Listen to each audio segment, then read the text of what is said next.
Over here in eastern Africa lies Ethiopia, where for more than 7,000 years, the unconquered Lion of Judah has watched over the destinies of dusky Abyssinians and Nubians. From Addis Ababa, where Haile Selassie was crowned emperor, it is 3,500 miles by airplane to Morocco on the northwest coast of Africa. For centuries, the highlands of Morocco have been the home of the fierce Berbers, forebears of the Moors who once conquered Spain. But now all is at peace in this country, and we were able to travel around in comfort and safety.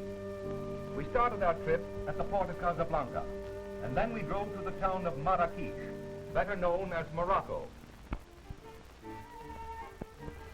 Marrakech, which lies in a great plain on the northern slopes of the snow-clad Atlas Mountains, was founded 900 years ago and was considered at one time to be the greatest city of Islam. It was then surrounded by massive flame-colored walls, sections of which still remain. The beautiful square tower of the Koutoubia Mosque still stands as a memorial to the constructive genius of the early Moors. The great open square called Jama el-Fna is the favorite gathering place of the natives. Morocco's general population is of a very mixed and turbulent kind. Through the centuries, Marrakech has become a veritable melting pot. Berbers, Arabs, Moors, Jews, and Negroes from the Sudan have married and intermarried so indiscriminately that origins are hard to trace and types are even harder to define. There are so many that can neither read nor write that the public scribes are all kept busy. But their superior knowledge does not include modern methods. First, the scribe takes a piece of bamboo, which he painstakingly whittles into the shape of a writing pen. Meanwhile, his customer patiently waits and gathers his thoughts. Who knows, perhaps this may be a tender love message, or just a note telling Dad that he's broke again. The scribe is writing in Arabic. That is why his pen moves along the line from right to left.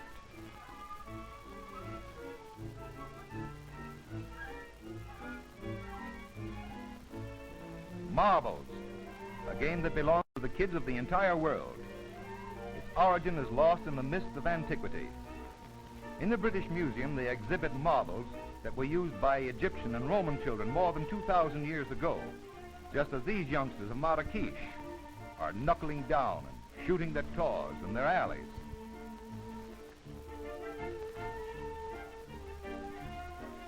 Morocco leather is used universally, and right here in Marrakech is where it is made out of goat skins, which are tanned a beautiful yellow or a brilliant red. This harness maker is busy turning out a belt, which he is sewing together with heavily waxed silk. And is this young man proud of his new belt?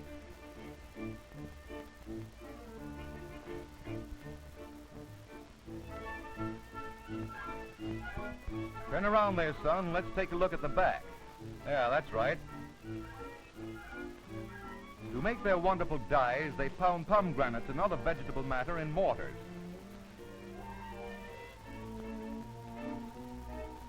The silk industry is an important one here, and this is how they do their dyeing.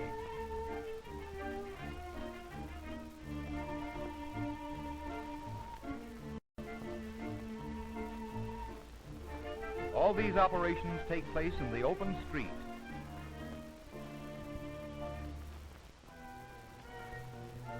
Morocco is sometimes visited by that terrible and most ancient of plagues, one that the ingenuity of man has not yet been able to eradicate, the plague of the all-devouring locusts, the same plague that was visited upon a stony-hearted Pharaoh in the days of Moses. The locusts you see here are nymphs. They are young, their wings have not yet grown. Once they are able to fly, nothing can stop them. They breed in dry, arid soil and have to go hunting for their food.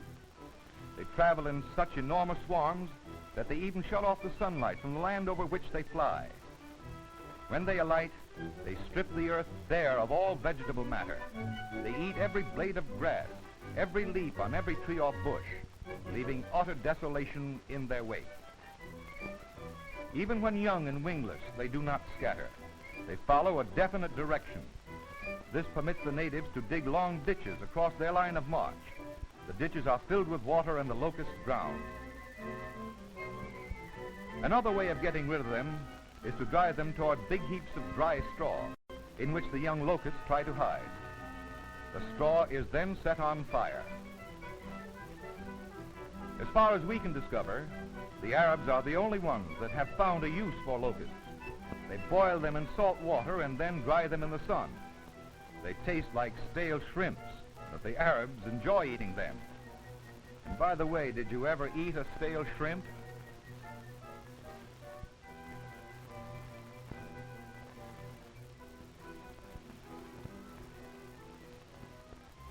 No, this is not a field of pussy willows.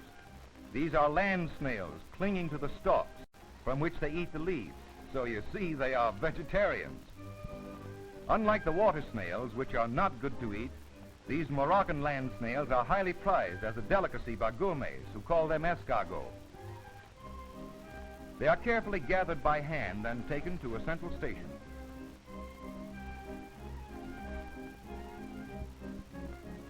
Here they are sorted according to size and quality. But with typical Oriental nonchalance, the idea seems to be that when you work with snails, you work at a snail's pace. When sorting is done, the escargots are placed in small crates for exportation to France and Italy, but the larger shipments are made to the United States. Here comes a truckload of Moroccan snails, shipped by an Italian exporter for French consumption. As you enter a restaurant in Marrakech, you keep your turban on your head, but you leave your shoes at the door. Just a good old Moroccan custom.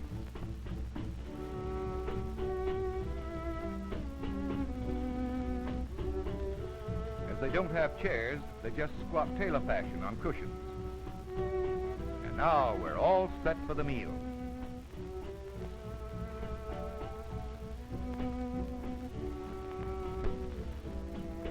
That's goat's meat, served on an earthen platter with a straw bonnet.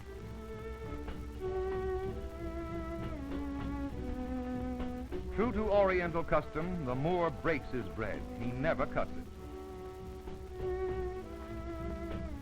First, he must be sure that the sauce is up to standard. And so he dunks. After all, it's the sauce that makes the dish.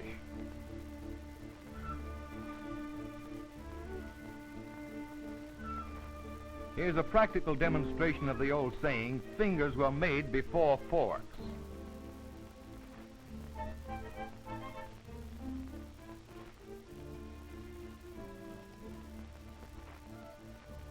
And now a good drink of wine to keep the goat down.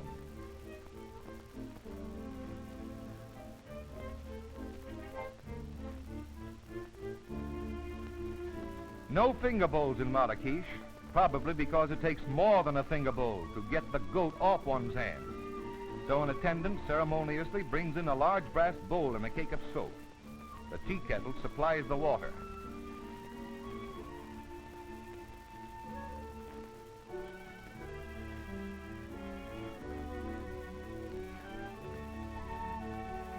Then they dry their hands with the same cloth that served as a community napkin during the meal. The proceeding is not very aesthetic, of course, but it seems practical.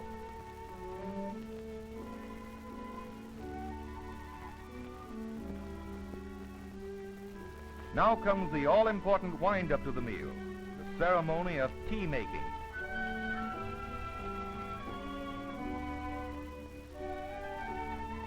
First, a little boiling water, just enough to open the tea leaves.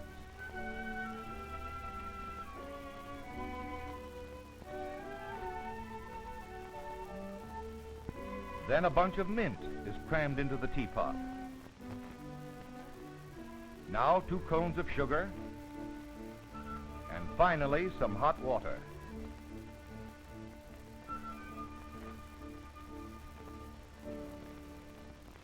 There, that will do.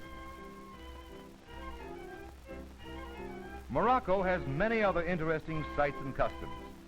Someday we will visit the humble tillers of the soil in the upper reaches of the Atlas Mountains. We'll meet more of its interesting people and investigate other industries. It's well worth a return visit. Until then, Allah be with you.